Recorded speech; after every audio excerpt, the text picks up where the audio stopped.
Thanks ever so much for coming along and spending an hour with us this morning. My name's Barlow.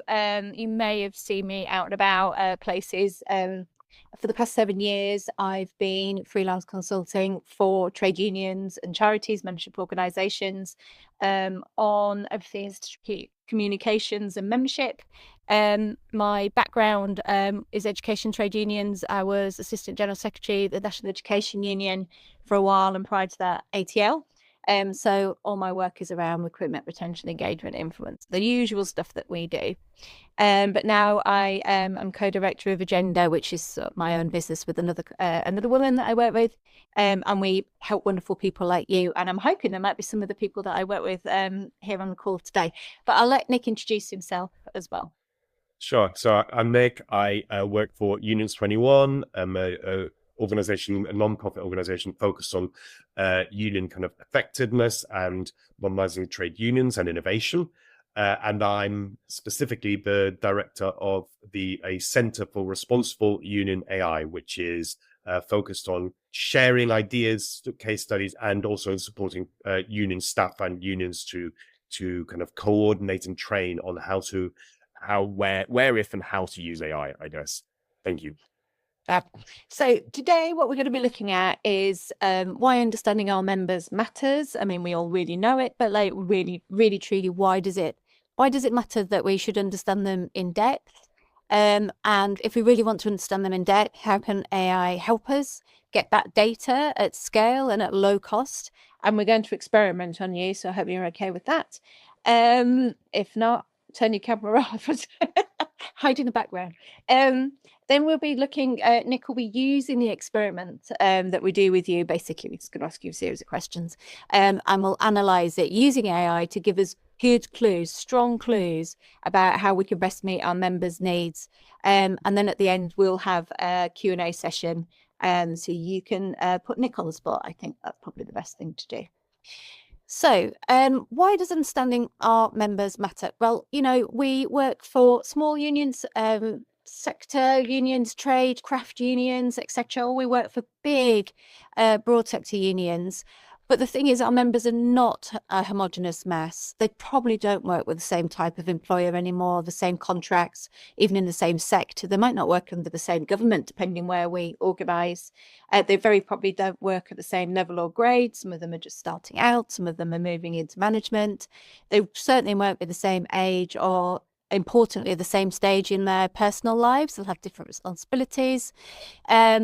Won't have the same political leanings, and they might not have much of an understanding or sympathy for our movement, depending where they are in their political career, political leanings, or their personal careers. But importantly, they won't be experiencing the same problems at work at the same time. So here we are, they're scattered to the winds. And given their range of experiences, we can also expect them to have a range of things that they're worried about, whether that be workplace issues, which are causing them concerns, or the professional issues which they care about, you know, what's happening in their sector or their industry. They'll have different expectations about how their union should support them. And of course, they're going to want different preferences for how they want to engage with their union. Do they want to be quite passive recipients of union support? Or for us, do we want them to get active and move through and become the voice of the union? And even within this, you know, this matrix of all the different times and spaces that our members will find themselves.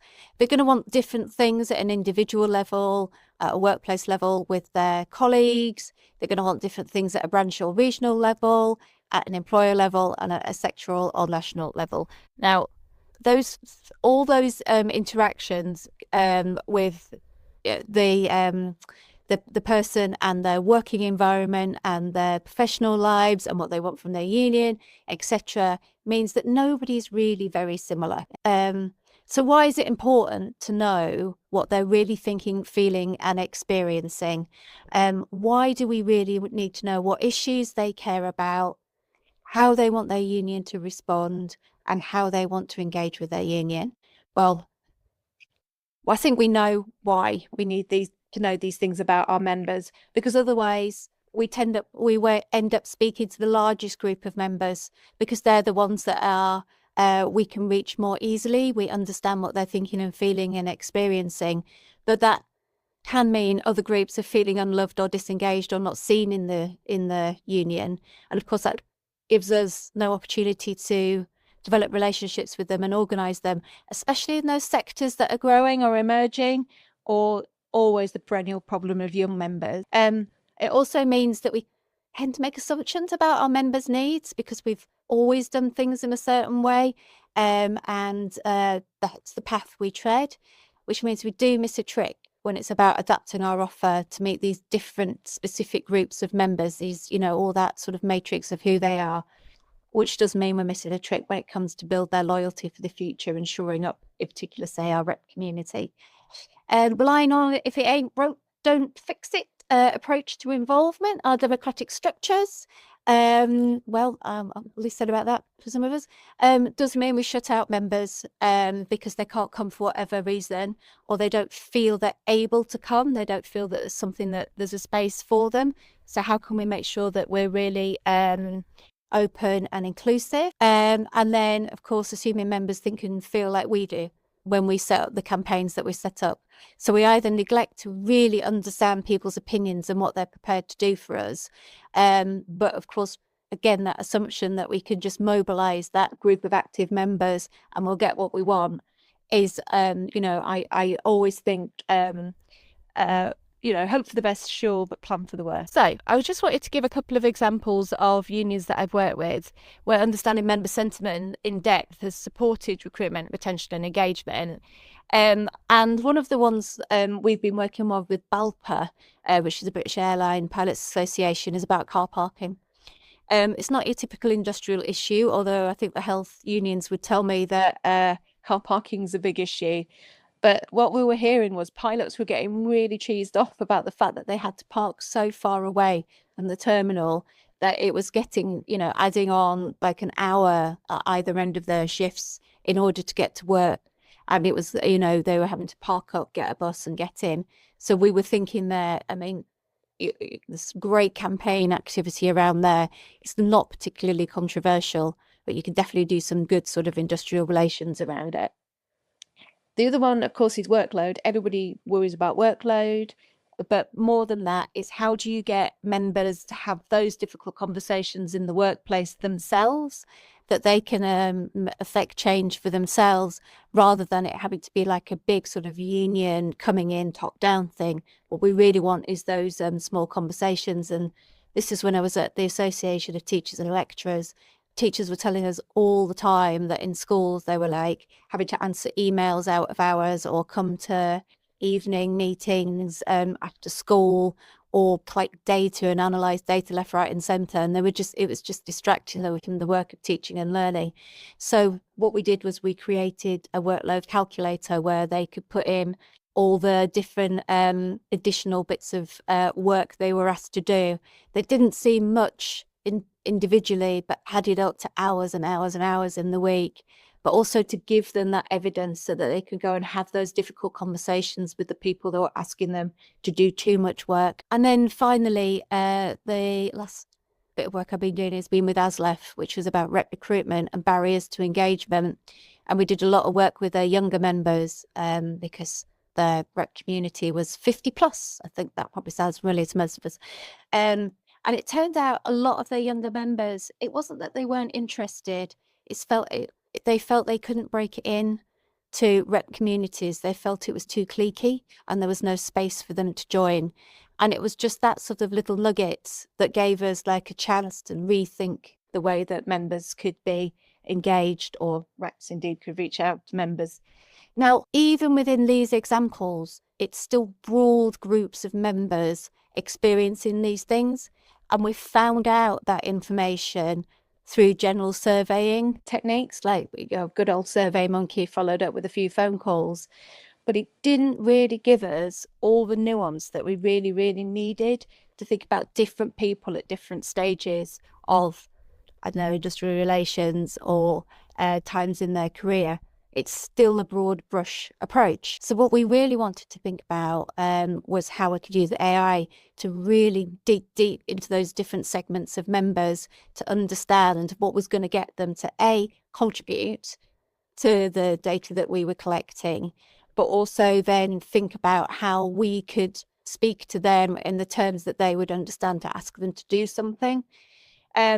So working with Nick, we've been learning about how AI can really get all that wonderful qualitative information that exists in members' heads, reps' heads, even staff's heads about what is really going on out there. There's little nuggets that you'd find in, like, break room chats or WhatsApp messaging groups, or, the things that, the wisdom that lives in reps' heads. How do we get it out of them in order for us to really figure out what members are thinking and feeling? And then we had a conversation about, well, that's great. Even if you could get all this information, how the heck are you going to interpret it all into something that's useful?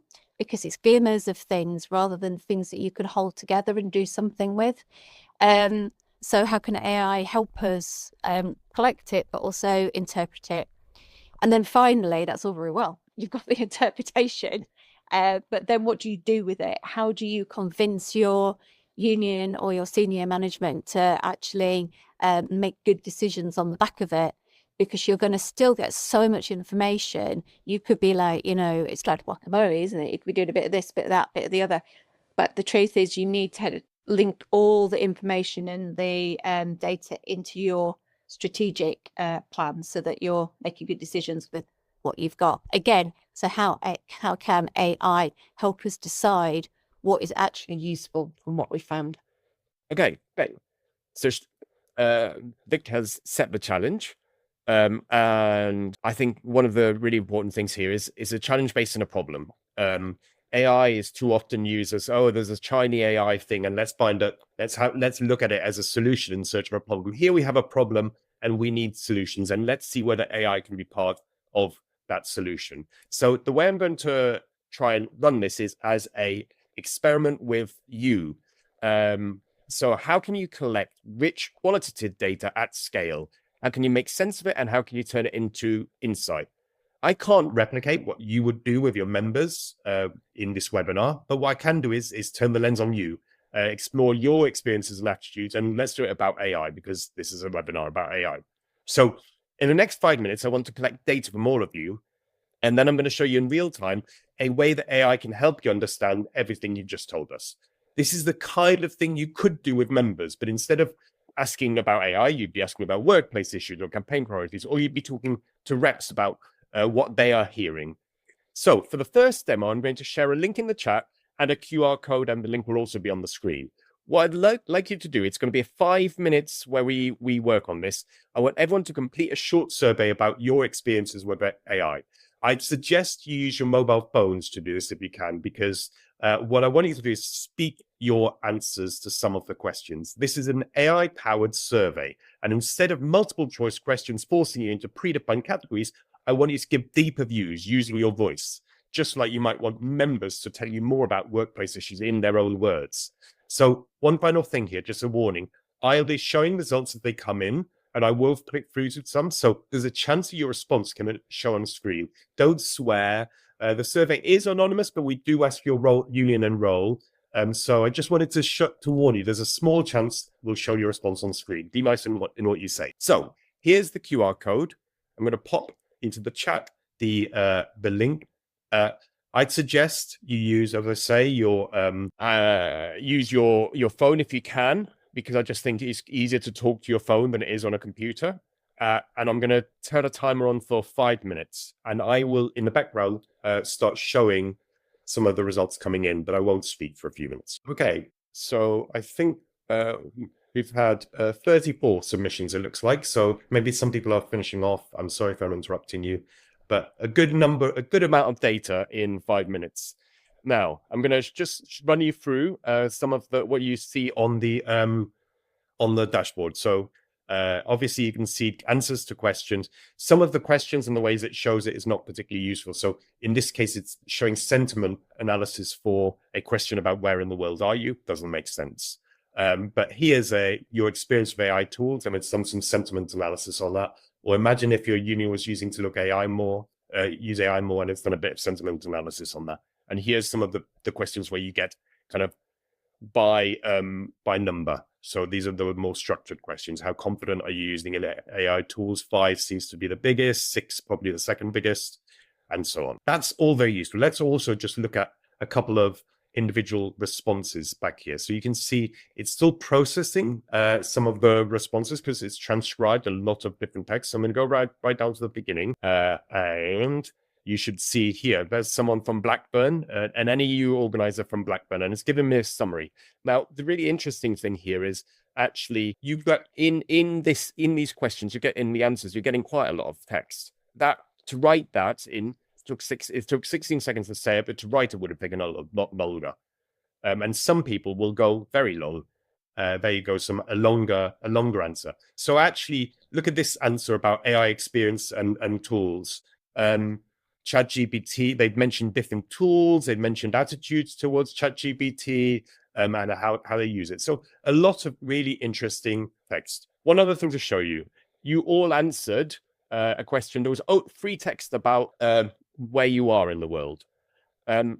That's not very useful if you're trying to then do an analysis, is it? We'll come back to that. So what's the idea here? You're seeing the power of AI as a transcriber on a survey. And what AI as a transcriber on a survey can do is it can much more quickly give you a sense of a much more detailed and nuanced picture than you would get in a traditional online form. It's much closer to what you might get from a telephone survey than it is to what you'd get in an online form in terms of the quality of responses. Let's move to do something else. I'm now going to bring up, hopefully this bit will work. I just need to copy something for analysis. A second, get myself ready. Okay, done. Now I'm going to show you, I created a I created a document, which is this one, that has all of your answers in. So it's 84 pages long. The challenge here is, will Claude allow 84 pages? That's the thing. The only thing I think that I know could go wrong is that this bit doesn't work. But I'm now going to stop sharing that and share one more thing, which is my window with Claude. So one sec. Claude is an AI assistant. It's my preferred AI assistant. So you've got it here in front of you now. Okay, I'm going to add that document into the chat. If it finds it, I won't need to just copy the link for it. 1 second. There we go. And I'm going to ask it, I'm going to prompt it quickly.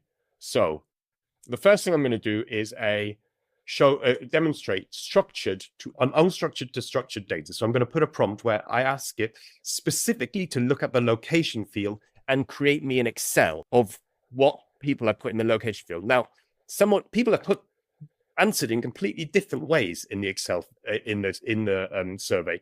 What I want it to do is to use the power of AI to collect all of the different fields. So you can see it's creating a script to extract all the location data. All this could take a while. The way it's doing it's a bit slow, but fine. It's going to do it in the background. I might let that go, and it will then turn that into an Excel for me. So I'm going to leave that going and then show you a second analysis. I probably will have to open another Claude window to do this. 1 second. Just open a new chat. Oh, there's that in the background. Okay, so the second thing I'd like it to do is to look at the quantitative data. So we're going to have a free text field which has all of the locations, and we're going to get that turned into a Excel file. That would be really useful for understanding all of the responses and putting that into a graph, for example. But there's another set of data that is already quantitative, which is data around your AI confidence and your AI confidence and your AI. What was the other question? Your experience of AI, I believe. I'm just going to put this in here and ask it to do a second thing, which is to analyze the confidence and concern ratings. So here's a second conversation happening now with Claude, where it starts to look at the confidence and concern ratings. And the second will go back to the first one. So 46 complete responses. The relationship is complex and nuanced. There's no simple relationship where higher confidence means lower concern for your job. Oh, I don't know what just happened there, but it just disappeared, which is a bit random. Live demos, guys, don't do them. Bad idea. I will refresh and hopefully it'll come back. Okay, I'm not entirely sure why it just disappeared. It was answering very happily. I will publish the chat At the end and come back to it. But let's have a look at this other one and see how this other one's going. Okay, we have an Excel document. Here's our Excel document for the first one. So you can see in this Excel document, can I open it fully? No, I can just open it inside, but I could download it. You can see down here, the responses, the original response being leads, and then it's added country and region city for each one. So someone said Australia, and Australia is the final thing. Then someone said Denmark, and in Denmark, Copenhagen, it's extracted Denmark, Copenhagen. So I can now use this column D, this country column, and I can get a useful chart of where you all are, even though you all responded in completely different ways. So that's unstructured to structured data. There's loads of unstructured data that we collect, and this is a really powerful way of turning that into structured data. Let's go back to the other one and see if by any chance it's reappeared. If not, I'll try running it one more time. Here it is. It's here. Okay, so it's done a whole load of analysis of those two fields. So it's analyzing your confidence with AI versus your concern for jobs. And it's picking up some notable examples of someone who is highly confident and not concerned in Denmark, someone who's highly confident and there are quite a lot of people who are highly confident with AI, but also highly concerned, and someone who's talks about massive benefits, but basic security worries. So it's doing a whole load of different analysis. I'm not going to go into more detail than that for now. I just wanted to show you how it very quickly analyzed free text. But what about doing something even more complicated? Let's do another prompt, which is this one. Let me just copy this again. Based on free text responses and the opportunities and worries that you've listed, can you identify the top 3 themes of challenges, opportunities? In this case, I'm not looking at quantitative data. I'm looking at your text, the stuff that was generated from your voice, because those questions were 3 voice conversation questions. So you're talking about challenges and opportunities for unions. What is it going to pick out for you, from you? It's gathering its thoughts, so we'll just give it a second to get itself in order. And here we go, an analysis of AI opportunities and concerns from union professionals. The top theme was data and security and privacy. Then there was efficiency and time savings, and there's some representative quotes. So someone from Act 2 said, processes can be streamlined to provide union staff with more time in things that matter for members, or AI is an opportunity to understand members more and also take up more of the admin tasks. So some people talked about identifying member feedback, surveying members. So people are interested. Someone from PDA in Norwich is interested in the idea of surveying members with AI. So this is the right webinar for you. And then themes about anxiety, cautious optimism, but professional anxiety. A core tension. Union professionals want AI to help them be better at their jobs, but they worry it might fatally undermine the trust relationship that is their core asset. I worry too. I think it's a really, really essential challenge. Okay, let's ask it to do one more thing. I'm just going to go into the same chat and ask it to create 2 to 3 audience personas that represent you as participants in this webinar, based on all of the things that you said in those 46 responses. So we have the cautious organizer, typically 40 to 59, in an organizing role. It'll be mainly UK based because most people are UK based on this webinar. Priorities are recruitment and retention, rep development, concern challenges, low AI confidence but high operational pressure, cultural resistance, skepticism from colleagues and members, data security fears, and so on. So that's one persona, and they need clear use cases, step-by-step training, and so on. Then there's a pragmatic experimenter it's identified, typically younger by the looks of it, mainly different roles, researchers, data analysts, negotiators, communication staff. It's found you in various different countries, UK, Australia, international, priorities around data, membership growth, and so on. Different thing.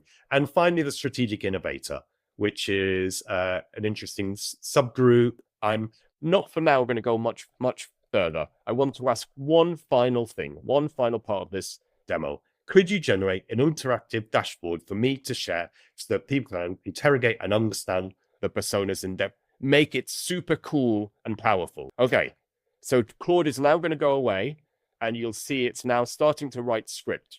And I'm going to stop sharing right there and move back. I will come back to that and post what it creates into the chat. But for now, let's go back to the presentation quickly. Try to find, and we've gone through this. I want to just talk about what we've done. And in particular, I want to ask a few questions. Firstly, they're all around, should you repeat what you've just done, you've seen done in your union? So we just saw a tool that we trust, I've checked out its data protection policy, quickly collect data using your voices without asking you how you might feel about that or whether you'd like to participate. Now, you could, as a union, use a tool to quickly collect data about your members using their voices without asking them. They would probably be better for you to understand first what your members feel about the idea of using their voice and how they might respond as a result. I was talking to someone yesterday in the NHS who they're looking at, can you use AI transcription for notes taking in a meeting between you and your doctor? And one of the big things they talked about was the thing we don't know is people might say they're comfortable or not, but how do they change their behaviors? How does what they say change when they know they're being recorded? And I think that's really important to think through. How are your members going to respond to the idea of responding to a voice survey? But also, will they change what they answer as a result? And what will that mean for the results that you have? So yes, there's lots of power in it and you can get a lot of data, but you need to understand your members and their attitudes. We're still in AI terms at the kind of mobile phone on the train point of AI, where there was a time when you used to have mobile phones when people didn't really think it was acceptable to use your mobile phone on a train. That changed, annoyingly. We're still at that stage with AI. We don't know what the norms are, what people are going to accept or not. So you have to be very careful before you use things like voice-powered surveys, that you understand where it might go down, or you experiment first. Second, we asked AI to turn unstructured into structured data, but did no spot checking or review of what it did. We did a little bit of review on screen. You could do the same and then put that data into your membership system, but probably you need to avoid cutting out the human entirely, frankly. So there's depending on the data, you might spot check data if it's for something that's not that important, or if you're adding it into a membership system and it could have impact if you get it wrong, you might need to check stuff line by line. That will still be quicker than transcribing it often or doing it yourself, but you do need to be aware that spot checking or checking a human oversight is going to be essential. Thirdly, we just collected qualitative data from you quickly and at scale and you are a group of participants to a webinar and you self-selected for this demo. And it has no real life meaning what you just said. It won't change anything. You could decide to quickly collect data and do it at scale from members and then take decisions. That would be a bad idea. I would suggest if you're going to use this, do one of two things. Either use it to collect data quickly so that you can nuance arguments. You can use it in a way that doesn't imply making a decision that is a real life world changing decision.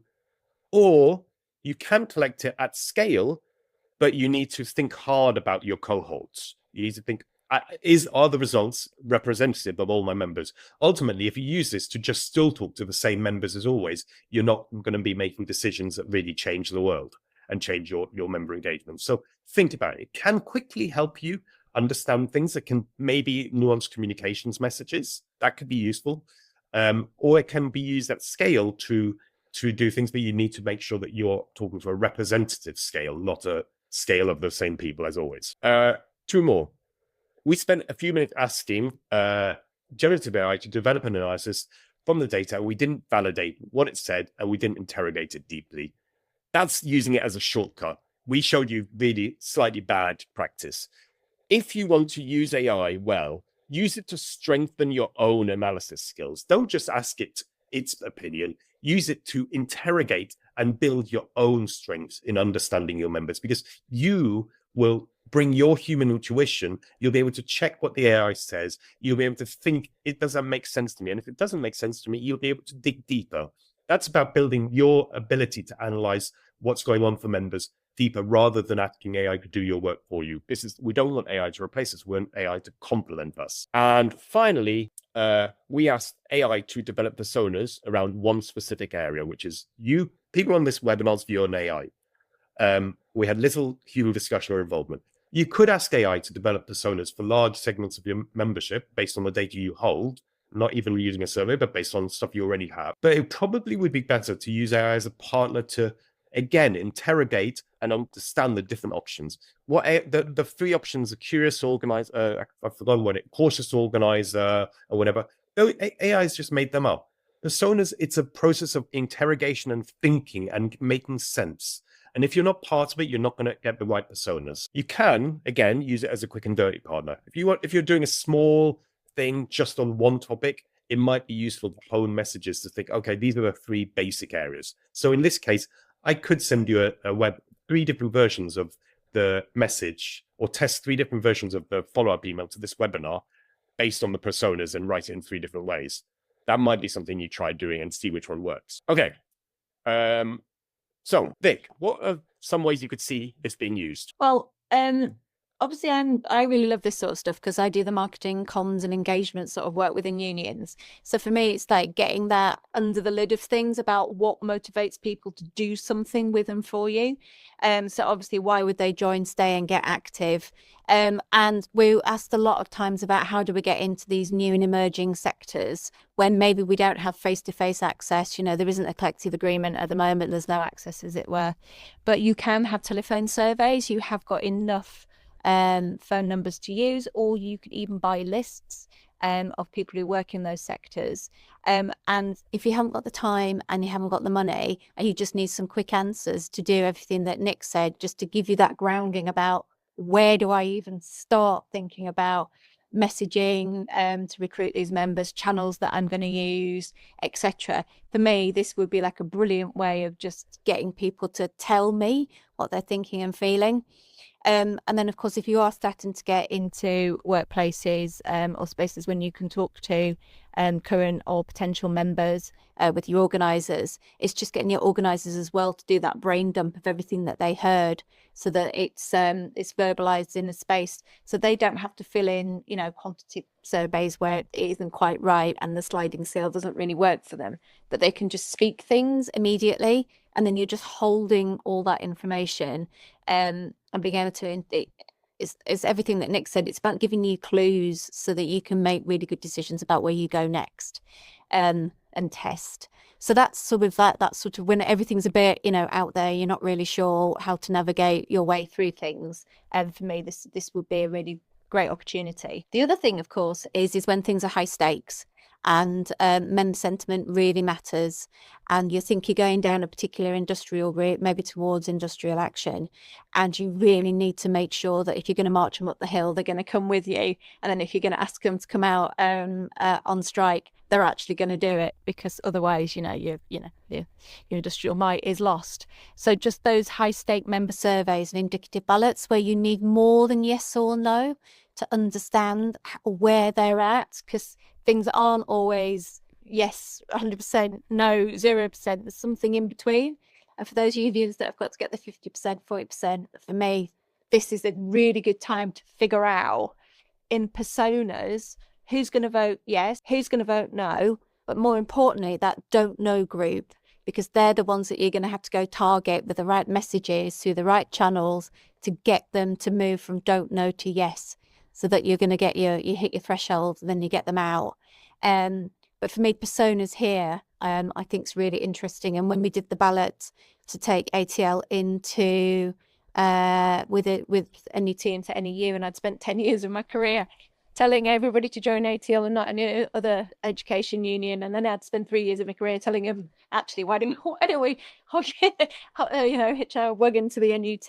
I had to do some very careful calibration about which groups of members were going to move from that don't know to yes, and then choose what was going to get them over the line, what would really motivate them to vote yes. And it was great, but I spent thousands and thousands of pounds for Salvation doing that work. Whereas if I'd had this, it would have given me early clues, and I could have made better earlier decisions and spending choices as well. And of course, when you're like a higher turnover of needing to get members from, maybe there's a pay claim come in or a pay settlement come in, and you need to get the responses there and then, this for me would be the beginning of those clues about which way members are going to fall, but more than just yes and no. I think that's the thing that's important to me. Okay, so this was Stop Talk through AI, and thank you ever so much for your contributions to the experiment. There is a more sedate and less of a gallop version in courses that Unions 21 run. And there's 2 open at the moment, which is applying AI for union communications officers, which starts in the new year, and then applying AI for industrial officers as well, which starts a little bit later in February. So if you're interested in those, do have a look on the Unions 21 website to see if that's something that you'd like to come in. It's this, but longer and more in depth. But anyway, what we'd really like to do for the next 15 minutes is take questions. There's quite a lot of you in the call. So if you go to the 9 dots at the bottom of your screen on the right-hand side, you can click on it, and the Q&A should be maybe the 3rd option down. So if you click on that and then click on ask a question, then please just stick a question in there. If you see a question that somebody else has written that you wanted to ask, please just vote it up. And then Nick and I will start answering them for you. So no questions yet, but I did see someone with their hand up. So please do type it, or you can come on if you go as you come around. Come on and please. Not everybody in the contributor. So if I've been asking you to be a contributor, in order so you could come on screen and ask a question. But if you're shy, you can ask your question. You can write it. So Tom. Hi, sorry, that was me. Can you hear me okay? Just a quick question. It will be quicker than typing, but some employers are using kind of licenses, whether it's Claude or ChatGPT, with like kind of locally based servers, so the data doesn't leave a certain organization. Is that something that you're aware of is happening? Because I guess one of the issues is who is profiting from that use of inputting and sort of training the data sets without where is it going? So if you've got a question on, if you've got an answer on that, that'd be great. Sure. So basically each tool works in a different way in terms of its data handling and security. In general, a union will have, for example, they might have Microsoft Copilot if they're a Microsoft house, or they might have Google Workspace if they're a Google house. And within those, you can be sure that the data you already have data in either your Microsoft files or your Google files. So within those, you're broadly safe and not doing anything that is problematic. Where it gets more problematic is in the free tools like ChatGPT and so on, and particularly if you haven't turned off the ability to or the learning on your conversations. And Claude also has the same thing in terms of it by default trains on your conversations. You can turn it off in both cases. That doesn't mean that you can put personal identifiable data in there. So you need to be very careful, because you can break GDPR if you're using personally identifiable data in a way that is basically they are not GDPR compliant. They have servers in the US and so on, and all of the usual problems that you come across still apply. But it does mean they don't train on, once you turn it off, they don't now training on your conversation. So there's kind of lots of gray areas. Anything that you're talking on that's already on the internet, they already have ingested anyway. Anything that's your on kind of organizational knowledge that's not on the internet, that's where you need to be. That's where you can, if it's not breaking personal data protection law, it's not good to put it into a model, but it's not going to, the risk is lower as long as it's not training on it. But most organizations don't even want you to do that. They would like you to keep it all in the house. However, the challenge is not very many organizations have bought licenses for things like Copilot. Gemini comes with Google, but others don't have it included. Prompting, Pavel, I'm just looking at your questions. So both up questions you definitely want answered. Prompting, is there an art to that or any guides to get better at? Can I tell you about some training at Unions 21 runs that specifically picks that kind of thing up? So I won't repeat the training, because that is one of the main things we talk about in training. But prompting, basically, the thing you need to take away from prompting is think as if the AI was a assistant that just started. If you just gave them a line and expected them a line or a task with that it was one line description, would you expect them to do well at that task? No, they wouldn't have anywhere near enough information about what you're looking for, why you're looking for it, where you work. The art of prompting is treat it as if you're training an intern. Tell it everything you would tell an intern, and then you will probably get a much better response. That's the kind of, in essence, the art of it. Katie, what measures are in place to ensure that sensitive data processed by AI tools is protected from unauthorized access, misuse, and breach? Every tool will have its own setup. So voice form that we use this morning has various kind of certificates of security and so on, and they all will have that. Ultimately, cybersecurity is an issue that even the best placed organizations have struggle and have data breaches. So the measures will depend on the tool. Is the basic answer, and there's not an easy answer. You just need to do your due diligence, I guess, on these tools, particularly when you're using them for member data. Data ownership, where does all the data go? I think we've covered that, but it doesn't go anywhere if it's being used. It stays in their system, but it's not used to train their models. If it's just your conversation, you've turned off training, is the answer to that. Looking at the other questions that people have voted up, has any work been done about using AI to try and increase participation in union elections? So yes, there is one case study I'm aware of, and it didn't use generative AI. So everything I've just done was generative AI. It's the kind of AI behind ChatGPT.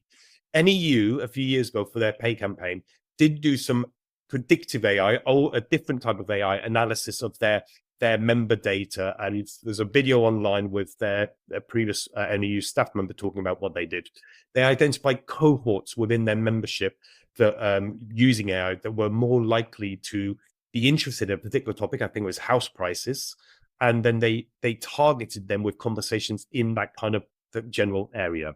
So there has been some cases, there's very little. And I think it's actually one of the most interesting things is not just using it to analyze, but it's actually using it to understand that in more nuanced way, like we've shown today. I'd love to know more about that.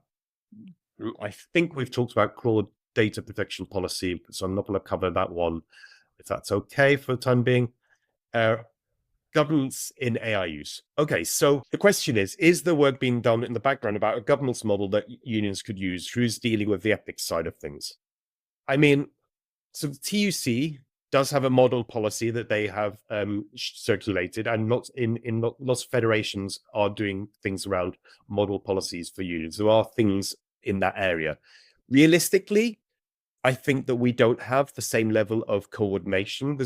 In terms of a group looking at how unions themselves respond to AI, the Center for Responsible Union AI that Unions 21 has set up is pretty much it. And that's quite sad because, actually we don't want one thing. We want an ecosystem of different people, consultants that can help, organizations that can help, and agencies that can help. And there isn't that much yet. Who's dealing with the ethics side of things?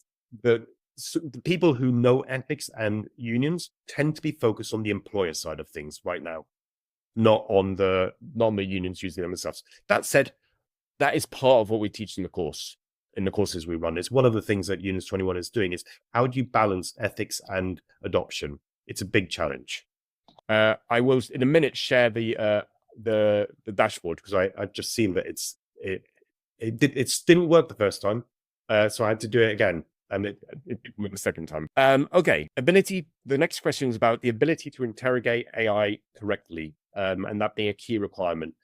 How to prompt, really, how to ask the right question to obtain the required answer.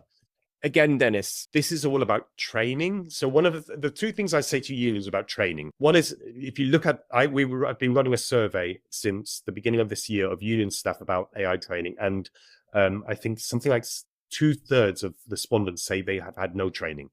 So union staff are not getting training. And that's a challenge. We need to change that. Unions can't be asking employers to train when they're not doing the training themselves. That's I'm not saying that because I've done training. I'm saying it because it's just a common sense thing. You need to increase training because union staff are using AI. And when you get training, one of the key things they do is teach you how to prompt and how to interrogate AI correctly. It's not rocket science. The question earlier was about, is it an art or science? It's not rocket science. It is a bit of an art, and it is a lot of it's common sense. But you have to accompany it with a kind of ethical sense of, should you use AI for every use? How can you, if you're just using AI to replace a single Google search, is that the right thing? Thinking about the environmental impact, for example. So I think the thing is to balance and get training, not just one-off training, but regular training and regular experimentation, regular learning from each other. And that's kind of the stuff that we're trying to do at the Centre for Responsible Union AI. Did I use AI? No. Someone's asked, did I use AI to generate the images in the presentation? No, I didn't. I'm very proud to say there is a website called Better Images of AI that I would recommend really highly. So if you have to represent AI and you ask AI to create an image, what it does is it creates robots, and it creates so Better Images of AI is set up by an ethical AI non-profit, and they're basically trying to change how people represent AI to be more realistic to the truths of AI. So I didn't use AI at all to generate those images. Those are all generated by real artists, and they're all credited in the way that you should. Lots of questions. Nick, are you on way out? Yes, easier that way. Deborah's raised a hand. What I suggest is, Deborah, you ask your question, and we're right on the cusp of Nick being able to show his dashboard, and then we'll wrap up. But thank you so much for all your questions. If we get a chance when we come back, we'll answer some of them quickly as well when we do an email afterwards. So, Deborah, where are you? Oh, there you are, Deborah. Bye. Oh, just quickly, Nick, hi. What's the protocol, or can AI be used to interrogate CRM data, for example, and should it ever, especially if you're in a company that only uses Microsoft, aka Copilot? So yes, that's an increasing area of kind of development. So what you're finding in that area is that actually what's really good for interrogating CRM data is what they call agents, which are basically AI that you set going on a task. So Copilot, I think Dynamics will be building in, if you use Microsoft Dynamics, which is the Microsoft CRM, will build in conversations. Otherwise, it's really about what links into your CRM. But if you use ChatGPT, for example, you can connect ChatGPT to, I think it is to Dynamics actually, and Salesforce, and you can ask questions in ChatGPT about the data, and it goes away and tries to find the answer and then gives it back to you. So long story short, if you can't do it now, in a year's time, it'll be pretty normal, I think, as a thing you can do. But you will still have that data question of, how do you do it in a way that maintains data protection, data privacy? That will still be the hardest thing to crack. Because all of these tech companies are based in the US. They're not particularly trustworthy in terms of some of the ways they work. We have to be really honest about that. I'd love lots of their companies, frankly, to go away and be replaced by much better ones, but that's not happening. Trust them. Thanks. Interesting. Did you want to show your dashboard, Nick? Yeah, I'll just quickly share. I have put it in the slide as well. Sorry, not in the slide, in the chat as well. But I will just show you what Claude produced at the end of it. So here is, you can see where was the request I sent? Sorry, I'm just going to okay. So here's the request I sent, and you can see it created a comprehensive dashboard with 3 key view modes: card view, comparison table, and deep dive modal. So here's the card view. You can filter by confidence level and see various things and compare personas. I haven't played around to see how exactly it works and what's actually changing. I'm not entirely sure that these change anything, or doesn't seem to be a button to make this change. So I would now feed back to Claude and say, what are those buttons meant to do? Because they don't seem to do anything, and it might rewrite it for me to make them do something. But for the time being, you have the link, have a little play about. This is the kind of some of the more interesting things that AI can do, is different ways to present things really quickly. It's really interesting. I find it absolutely fascinating, and I wish been knocking around comms and marketing and union stuff for like quite a long time. I just wish we'd had it, back in the day when we were doing like all the difficult ballots over pensions and stuff like that. It's absolutely brilliant, and I'm really interested about how it feeds into CRM. CRM is one of our big things as well. So yeah, brilliant. I think we're probably going to wrap it up there. If anybody wants to stick anything in chat as you go out, any other questions, quick questions, we'll sort of aggregate them, and we can sort of, when we email you back with like a version of this session for you to watch back again, we'll hopefully answer some of them as well if they're easy to answer. But don't forget to sign up to the Unions 21 training sessions, because you'll get this in much more slower and much more participatory. Do find myself and Nick on LinkedIn, because we post quite a lot of stuff as well. It's not just a shameless plug for us to become very popular and get blue ticks. It is that we do post a lot of information, my lot from the sort of union recruitment, retention, engagement, and influence point of view, and obviously Nick from the AI point of view. But it'd be good to keep in touch with you. Thank you very much. Might there again as well. And sign up for our newsletter, because we always like to give a load of stuff away for free, because, why not? Thank you for coming, and thank you for participating.